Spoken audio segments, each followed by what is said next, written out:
Hello everyone, welcome back my channel Law Study Point. So today we are discuss about State Bar Council. तो इस topic में हम लोग सबसे पहले इसके डिफिनीशन देखेंगे, उसके बाद इसका constitution of state bar council देखेंगे, उसके बाद members of state bar council देखेंगे, उसके बाद मैनर ऑफ इलेक्शन देखेंगे, उसके बाद उसमें कुछ लीडिंग केसेस हैं वो देखेंगे, उसके बाद function of state bar council देखेंगे। तो सबसे पहले हम लोग डिफिनीशन की बात करते हैं। बताया गया है state bar council means bar council constitute under section 3, मतलब जो स्टेट बार काउंसिल जो है उसका कॉन्स्टिट्यूशन अंडर सेक्शन 3 में होगा।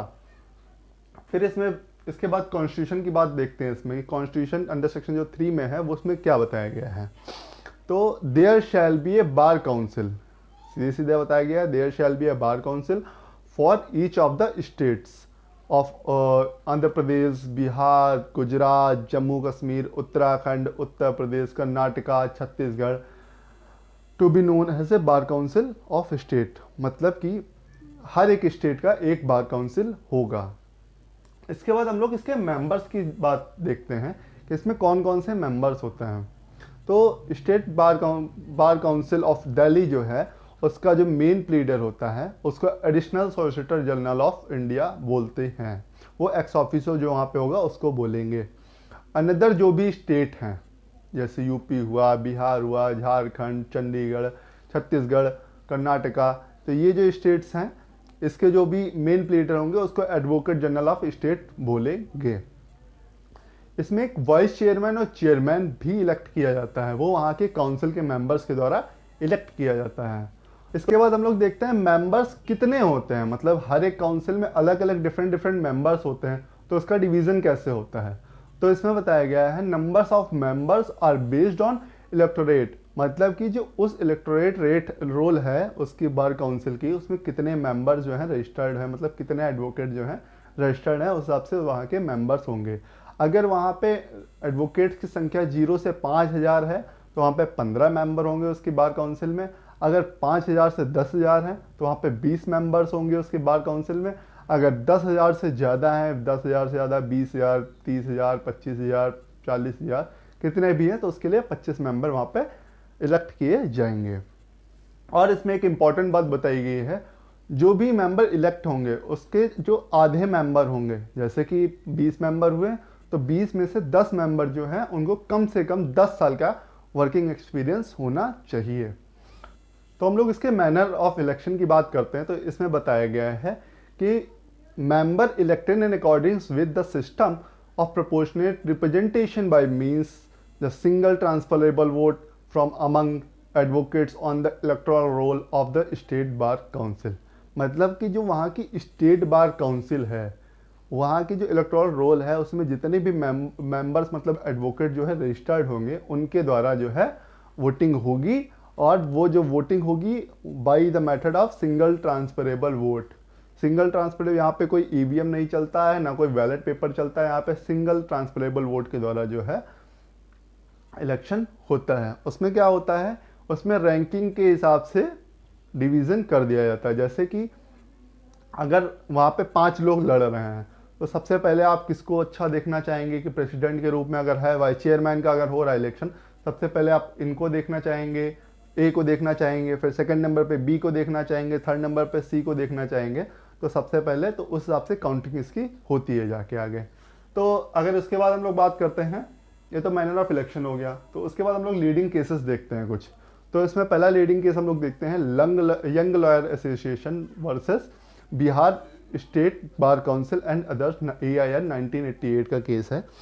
इस केस का हेड में जो बताया गया है, state bar council has duty to publish electoral roll after incorporating such changes as may be necessary include the additional of the names advocates enrolled after preliminary rolls, मतलब कि ये बताया गया है कि स्टेट बार काउंसिल की duty होती है कि वहाँ पे जो भी एडवोकेट इनरोल हो रहा है तो उसका जो है इलेक्टोरल रोल में उसको बढ़ाना उसका नाम, और वो जो है BCI को प्रोवाइड कराना, और जिससे कि पता चले वो एज एन एडवोकेट इनरोल हो चुका है।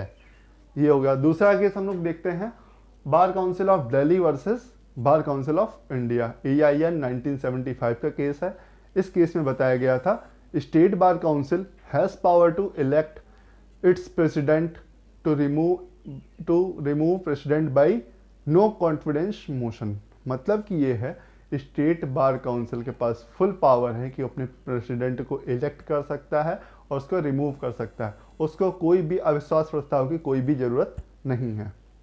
उसके बाद हम लोग थर्ड केस देखते हैं, CIT Bombay versus bar council of Maharashtra, AIR 1981। इस केस में बताया गया था income of bar council from securities exempted from income tax because purpose of council is advertisement of object of general public utility. मतलब कि जो है स्टेट बार काउंसिल का जो भी टैक्स है उसको एग्जम्प्ट कर दिया गया है, क्योंकि वो जो है पब्लिक यूटिलिटी के लिए यूज हो रहा है। उसके बाद हम लोग इसके functions of state bar council देखते हैं। तो इसमें सबसे पहला फंक्शन आता है to admit person as an advocate on its roll. मतलब कि जो भी पर्सन जो है एनरोल्ड हो रहा है उसको एनरोलमेंट रोल में बढ़ाना होता है और एज एन एडवोकेट उसको पदवी देनी पड़ती है। So, इसके बाद सेकंड इसका फंक्शन देखते हैं, तो prepare and maintain such roll. मतलब उस इलेक्टोरल रोल को प्रिपेयर करना और मेंटेन करना उस इलेक्टोरल रोल को, ये उसके पास ड्यूटी होती है, उसका फंक्शन मेन ये होता है। उसके बाद इसका थर्ड फंक्शन जो आता है to entertain and determine cases of misconduct against advocates on its roll. मतलब कोई एडवोकेट के खिलाफ कोई भी मिसकंडक्ट के लिए कोई भी चीज़ सामने आती, कोई भी केस सामने आता है तो उसको जो है इंटरटेन करना, उसको डिटरमाइन करना, इसके बाद इसका फंक्शन होता है। इसके बाद जो नेक्स्ट फंक्शन आता है to safeguard the rights privileges and interest of advocates. मतलब एडवोकेट्स के जो इंटरेस्ट होते हैं, राइट होते हैं और प्रिविलेजेस होती हैं, उनको प्रोटेक्ट करना, उनको सेफगार्ड प्रोवाइड कराना। उसके बाद इसका जो नेक्स्ट फंक्शन आता है to organise legal aid to the poor. मतलब जो पुअर पर्सन है, जिनके पास पैसे वैसे नहीं है, उनके लिए लीगल एड प्रोवाइड कराना, जिससे कि जस्टिस जो है बहुत नीचे तक भी पहुंच सके, ये नहीं है ऊंचे तबके तक ही रह जाए। उसके बाद हम इनके फंक्शंस की बात करते हैं, तो to manage and invest the fund of bar council. मतलब बार काउंसिल का जो फंड है उसको मैनेज करना है कि कहाँ कहाँ लगाना है। उसके बाद इन्वेस्ट देखना है कि कहाँ इन्वेस्ट करना है उस बार काउंसिल को। और इसका अगला फंक्शन जो है to provide elections of its member. मतलब कि जो इसके मेंबर्स हैं उनको इलेक्शन उनका कराना और इलेक्शन प्रोसीजर और इलेक्शन का जो भी खर्चा होता है उसकी फंडिंग वगैरह देना, इसका एक मेन फंक्शन आता है। उसके बाद इसका एक लास्ट फंक्शन जो है to visit and inspect universities. मतलब उसके पास पावर कह सकते हैं कि पावर होती है कि यूनिवर्सिटी जो लॉ यूनिवर्सिटीज़ है उसको विजिट और इंस्पेक्ट करने की फुल पावर रहती है। सो गाइज, हम लोगों ने इस वीडियो में देखा तो कि definition of state bar council क्या होती है, उसके बाद इसका constitution of state bar council देखा, उसके बाद members of state bar council देखा कि कहाँ पे एडिशनल सॉलिसिटर जनरल बोलते हैं, कहाँ पे एडवोकेट जनरल ऑफ स्टेट बोलते हैं, और कैसे कैसे वाइस चेयरमैन एंड चेयरमैन का इलेक्शन होता है। उसके बाद हम लोगों ने मैनर ऑफ इलेक्शन देखा कि इलेक्शन कैसे होता है, सिंगल ट्रांसफरेबल वोट के द्वारा होता है, रैंकिंग के हिसाब से होता है। उसके बाद हम लोगों ने कुछ लीडिंग केसेस इसमें देखे, जैसे young lawyer association versus Bihar state bar council का देखा। उसके बाद बार council of Delhi versus bar council of India का देखा। उसके बाद हम लोग CIT Bombay versus bar council of Maharashtra का केस देखा। तो ये 3 केसेस देखे, इसमें हम लोग इंजम्पशन देखा कि इनकम टैक्स का स्टेट बार काउंसिल की ड्यूटी भी देखी है। तो और इसके बाद हम लोगों ने लास्ट में स्टेट बार काउंसिल के फंक्शंस देखे हैं, इसमें बहुत सारे फंक्शन बताए गए हैं। तो so thank you so much guys, and like, subscribe my videos and watch continuously. Thank you.